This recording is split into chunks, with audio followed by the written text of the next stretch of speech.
বাংলাদেশে যারা ব্যবসা করছেন তাদের প্রায় সবারই একটা প্রশ্ন, অনলাইনে এগোতে গেলে ঠিক কত টাকা খরচ হতে পারে।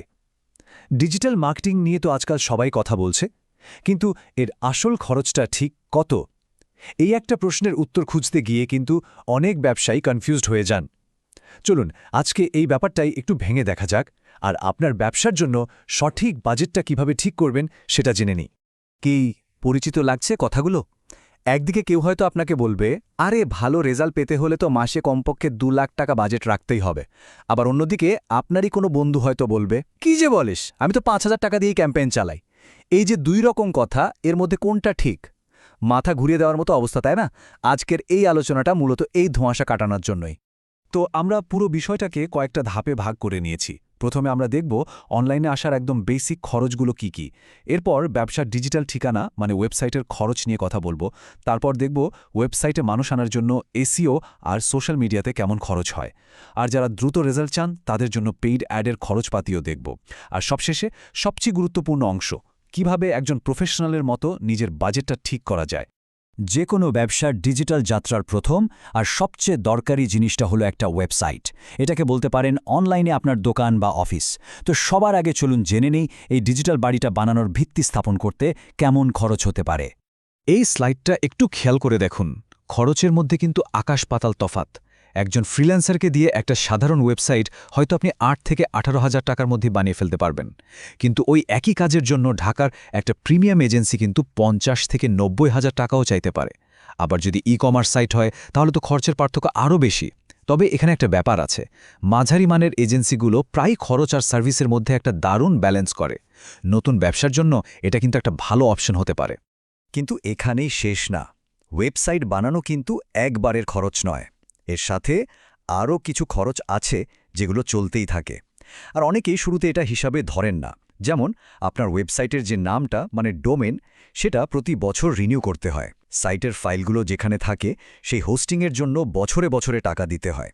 আর সাইটটা যেন ঠিকঠাক চলে, হ্যাক না হয়, এসব দেখার জন্য একটা মাসিক মেইনটেনেন্স খরচও লাগতে পারে। আচ্ছা, ওয়েবসাইট তো বানানো হলো, এখন সেখানে ভিজিটর বা কাস্টমার আসবে কিভাবে? এখানেই কিন্তু আসল খেলাটা শুরু হয়। আর এই খেলার দুটো বড় খেলোয়াড় হলো এসইও আর সোশ্যাল মিডিয়া।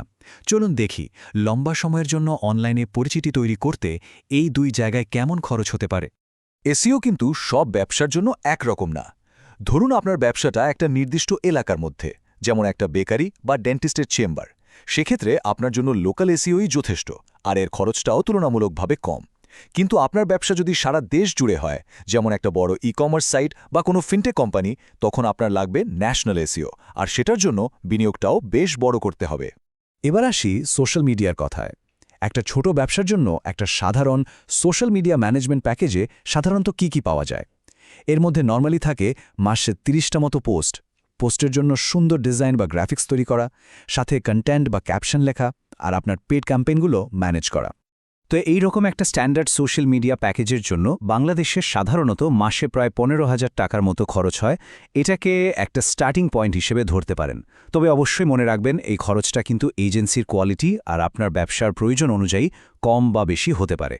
এসইও বা অর্গ্যানিক মার্কেটিংয়ে ফল পেতে একটু সময় লাগে, কিন্তু যদি দ্রুত ফলাফল চান তাহলে আপনাকে যেতে হবে পেইড অ্যাডের রাস্তায়। এটা অনেকটা আপনার ব্যবসাকে এগিয়ে নেওয়ার জন্য একটা ফাস্ট লেন। তবে হ্যাঁ, এই পথে চলতে গেলে বাজেট নিয়ে খুব সতর্ক থাকতে হয়। পেইড অ্যাডের ক্ষেত্রে দুটো আলাদা খরচ আছে, এটা কিন্তু গুলিয়ে ফেললে চলবে না। একটা হলো ম্যানেজমেন্ট ফি, যেটা আপনি কোনো এজেন্সি বা মার্কেটারকে দিচ্ছেন ক্যাম্পেইনটা চালানোর জন্য।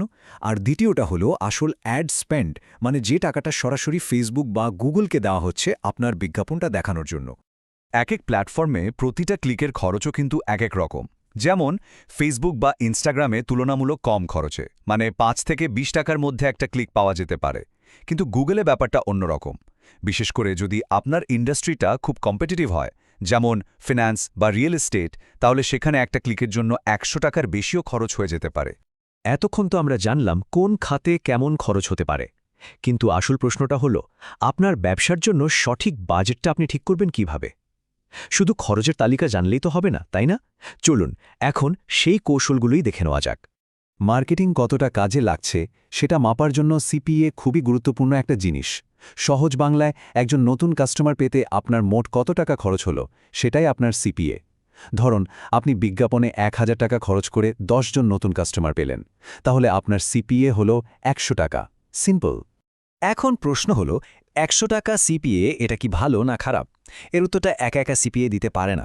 এর উত্তর জানতে হলে আমাদের তাকাতে হবে এলটিভির দিকে। এলটিভি মানে হলো একজন কাস্টমার তার পুরো জীবনকালে আপনার ব্যবসা থেকে মোট কত টাকার জিনিস কিনবে বা আপনাকে কত টাকা লাভ দেবে।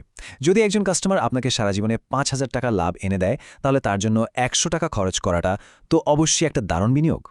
যখন আপনি মার্কেটিং শুরু করছেন, বিশেষ করে প্রথম দিকে, তখন কিন্তু শুরুতেই সব টাকা একটা জায়গায় ঢেলে দেওয়াটা বুদ্ধিমানের কাজ না। আপনার ব্যবসার জন্য কোন বিজ্ঞাপনটা ভালো কাজ করছে বা কোন প্ল্যাটফর্মে ভালো সাড়া পাওয়া যাচ্ছে, এটা তো আগে খুঁজে বের করতে হবে, তাই না? এজন্য প্রথম ৩ মাস মোট বাজেটের প্রায় ৩০% রাখা উচিত শুধু পরীক্ষা নিরীক্ষার জন্য। এই টেস্টিং বাজেটেই আপনাকে আপনার আসল সিপিএ খুঁজে পেতে আর লম্বা সময়ের জন্য লাভ করতে সাহায্য করবে।